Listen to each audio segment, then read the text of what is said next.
নমস্কার বন্ধুরা, আমার ছোট্ট ইউটিউব চ্যানেল আর ডেলি জিকেতে তোমাদের সবাইকে স্বাগত। আশা করি ভালো আছো সবাই।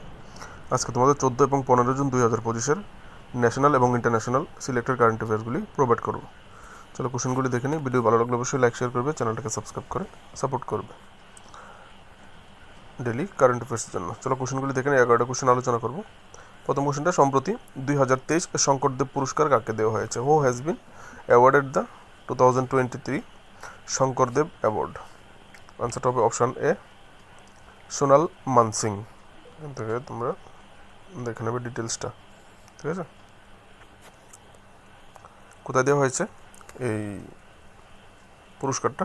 গুয়াহাটিতে, ঠিক আছে। আর কোন ডান্সের জন্য পেয়েছে যদি জিজ্ঞেস করা হয়, ক্লাসিক্যাল ডান্সে উনি প্রখ্যাত ছিলেন, তখন তোমরা দেখতে পারো।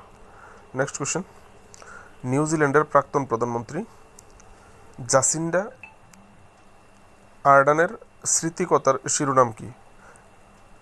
নিউজিল্যান্ডের প্রাক্তন প্রধানমন্ত্রী যে জাসিন্ডা আর্ডানে আছে, উনি যে ওনার স্মৃতিকথার একটা, ওনার নিজস্ব স্মৃতি নিয়ে একটা স্মৃতিকথার একটা বই লিখেছে, সেই বইটার শিরোনাম কী দিয়েছে? ঠিক আছে, আনসারটা হবে option C, a different kind of power, একটা অন্যরকম শক্তি। এখান থেকে দেখতে পারো। নেক্সট, সাংস্কৃতিক সংক্লাপ এবং সাহিত্য ঐতিহ্যে অবদানের জন্য কে মর্যাদাপূর্ণ দস্তয়েভস্কি স্টার পুরস্কার জিতেছে? আনসারটা হবে জাভেদ আখতার। আমরা জানি জাভেদ আখতারকে সবাই ফিল্ম ইন্ডাস্ট্রিতে দেখেছি। জাভেদ আখতারকেই এই পুরস্কারটা দেওয়া হয়েছে। কী পুরস্কার দেওয়া হয়েছে? দস্তয়েভস্কি স্টার পুরস্কার। উপরে ইংলিশ নামটা দেখতে পারো, বাংলা নামটা তোমরা দেখতে পারো, ঠিক আছে। এখান থেকে দেখে নেবে ডিটেলসটা। কে দেবে এটাকে এই অ্যাওয়ার্ডটা? রাশিয়ান হাউস কর্তৃক ওনাকে এই পুরস্কারটা দেওয়া হবে, ঠিক আছে। এখান থেকে দেখতে পারো। নেক্সট, 13 জুন 2025 তারিখে ইরানের বিরুদ্ধে শুরু হওয়া ইসরায়েলি সামরিক অভিযানের নাম কি? ইসরায়েল যে ইরানের এগেনস্টে একটা সামরিক অভিযান করছে, বর্তমানে চলছে, সেই অভিযানটার নাম কি দেওয়া হয়েছিল? আনসারটা হবে অপারেশন রাইজিং লায়ন। এর নামগুলি কিন্তু খুবই ইম্পর্টেন্ট, মনে রাখবে, ভুললে হবে না। এখান থেকে ডিটেলসটা একটু দেখে নেবে। আর ইরানও এই অপারেশন রাইজিং লায়নের এগেনস্টে ইরানও কিন্তু ইসরায়েলকে অ্যাটাক করেছে। তো তারাও তাদের যে অপারেশন লঞ্চ করেছে সেটার একটা পার্টিকুলার নাম দিয়েছে, সেটার নাম হচ্ছে অপারেশন ট্রু প্রমিস 3, ঠিক আছে। এবার যদি জিজ্ঞেস করে ইরান যে অপারেশন লঞ্চ করেছিল ইসরায়েলের এগেনস্টে, সেটার নাম কি? Operation true promise 3। আর ইসরায়েল যেটা করেছিল সেটা হচ্ছে অপারেশন রাইজিং লায়ন। নেক্সট, আর ইন্ডিয়া যেটা করেছিল পাকিস্তানের এগেনস্টে, তোমাদের নিশ্চয়ই মনে আছে। আর পাকিস্তান যেটা করেছিল সেটাও আমি কারেন্ট অ্যাফেয়ার্সে বলেছিলাম, মনে রাখতে হবে, ঠিক আছে। এগুলি কোশ্চেন পেপারে থাকতে পারে। সম্প্রতিকে মালদ্বীপের গ্লোবাল ব্র্যান্ড অ্যাম্বাসেডর হয়েছেন, ঠিক আছে। বিশ্বব্যাপী মালদ্বীপের যে ট্যুরিজম সেক্টর আছে সেটার জন্য অ্যাডভার্টাইজমেন্ট করবে মালদ্বীপ গ্লোবাল ব্র্যান্ড অ্যাম্বাসেডর। আনসারটা হবে actress Katrina Kaif, option C. Katrina কাইফকে মালদ্বীপের অ্যাম্বাসেডর বানানো হয়েছে। খাস বাংলায় যদি একটা আমরা কথা বলে থাকি, তেল মারা যেটাকে বলে আর কি, বাটারিং। তো এটা হচ্ছে বাটারিং চলছে, ইন্ডিয়াকে বাটারিং করা। কারণ ইন্ডিয়ানরা মালদ্বীপকে যেভাবে বয়কট করেছে, তাদের একদম পর্যটন যে ইন্ডাস্ট্রি ছিল, ট্যুরিজম ইন্ডাস্ট্রি একদম টোটালি ডাউনে আছে অনেকটাই। যে কারণে আমাদের দেশের একজন নায়িকাকে ব্র্যান্ড অ্যাম্বাসেডর বানিয়ে এবার ইন্ডিয়ান যে পর্যটক যারা আছে, যারা বয়কট করেছিল, সেটাকে কিছুটা টানার চেষ্টা করা হচ্ছে, আর কিছু না। খাস বাংলায় হচ্ছে বাটারিং বা তেল। নেক্সট, সম্প্রতি কোন ভারতীয়কে আমেরিকান মেডিকেল অ্যাসোসিয়েশনের সভাপতি নির্বাচিত করা হয়েছে? ভেরি ভেরি একটা ইম্পর্টেন্ট কোশ্চেন, মনে রাখবে, ঠিক আছে। কোশ্চেনের আনসারটা ডিটেলসে দেখলে বুঝতে পারবে কেন important. Recently which Indian has been elected as president of American medical association? আনসারটা হবে ডক্টর এস মোকাম্মালা। এখান থেকে তোমরা দেখে নেবে ডক্টর শ্রীনিবাস ববি মোকাম্মালা, যিনি আমেরিকার মেডিকেল অ্যাসোসিয়েশনের প্রথম ভারতীয় বংশোদ্ভূত সভাপতি নির্বাচিত হয়েছেন 180তম সভাপতি হিসাবে।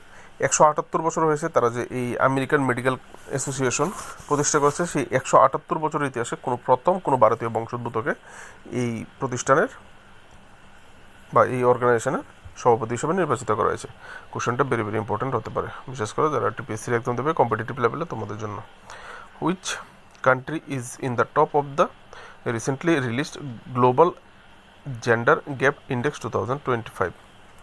বন্ধুরা, সম্প্রতি প্রকাশিত গ্লোবাল বা বিশ্ব লিঙ্গ বৈষম্য সূচক 2025-এর শীর্ষে কোন দেশ রয়েছে? আনসারটা হবে আইসল্যান্ড।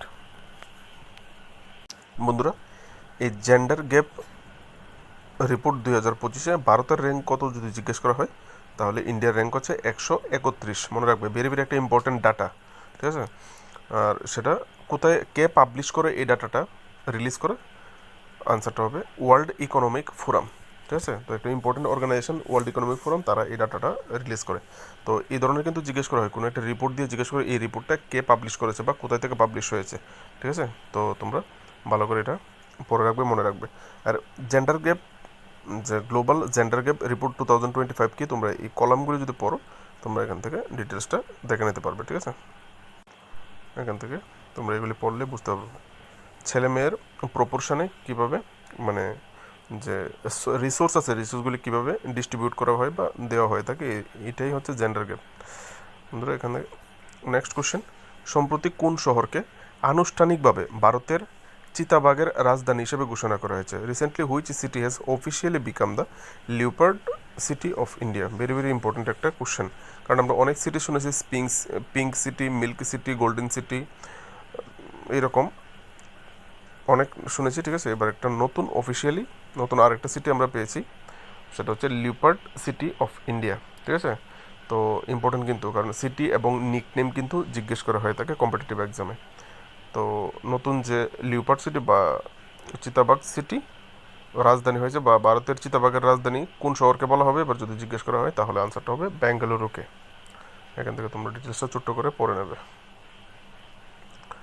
নেক্সট কোশ্চেন, সম্প্রতি কোন রাজ্যে পাণ্ড্য রাজবংশের 800 বছরের পুরানো শিব মন্দির আবিষ্কৃত হয়েছে? আরেকটা very very important question, archaeological সাইটের হিসাব করলে, ঠিক আছে? প্রাচীন ইতিহাসের রিলেটেড একটা ইম্পর্টেন্ট কোশ্চেন, একটা শিব মন্দির পাওয়া গেছে পাণ্ডে ডাইনেস্টির 800 বছরের পুরানো, সেটা কোন রাজ্যে পাওয়া গেছে? আনসারটা হবে তামিলনাড়ুতে পাওয়া গেছে। এখানে তোমরা ডিটেলসটা পড়ে নেবে। আর আমার মতো যদি মহাকালের ভক্ত হয়ে থাকে, তাহলে অবশ্যই কমেন্ট সেকশনে হার হার মহাদেব বলে যাবে, ঠিক আছে? দেখো, কবের পাওয়া যদি জিজ্ঞেস করে মূর্তিটা কবের, কোন রাজত্বকালে, তাহলে 1217 থেকে 1218 খ্রিস্টাব্দে নির্মিত এই মন্দিরটা, ঠিক আছে?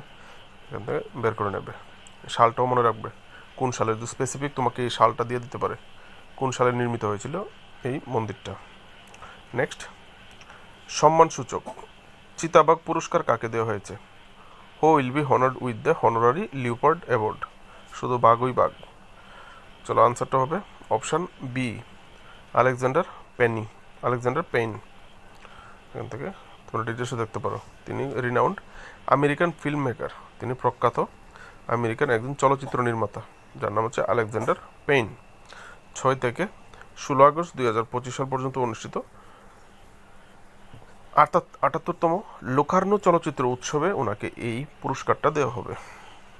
নেক্সট, ভারতের প্রথম জলের নিচের জাদুঘর এবং কৃত্রিম প্রবাল প্রাচীর সম্প্রতি কোন রাজ্যে চালু হয়েছে? ঠিক আছে, in which state was India's first? ভারতে প্রথম, আর এর আগে কখনো হয়নি, সেই সূত্রে কিন্তু কোশ্চেনটা ইম্পর্টেন্ট। আন্ডার ওয়াটার মিউজিয়াম, জলের নিচে একটা মিউজিয়াম হয়েছে, এবং আর্টিফিশিয়াল কোরাল রিফ, প্রবাল প্রাচীর, কৃত্রিম প্রবাল প্রাচীর বানানো হয়েছে।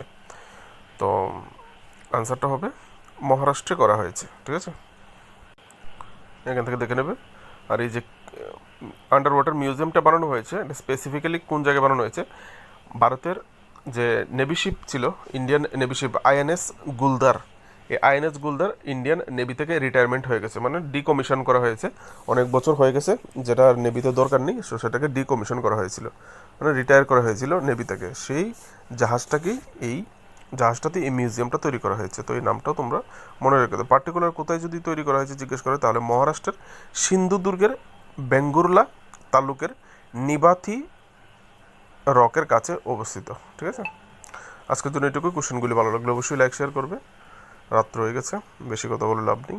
দেখা হচ্ছে নেক্সট ভিডিওতে। আশা করি কালকে তোমাদেরকে ত্রিপুরা কারেন্ট অ্যাফেয়ার্স প্রোভাইড করবো। ভালো থাকবে।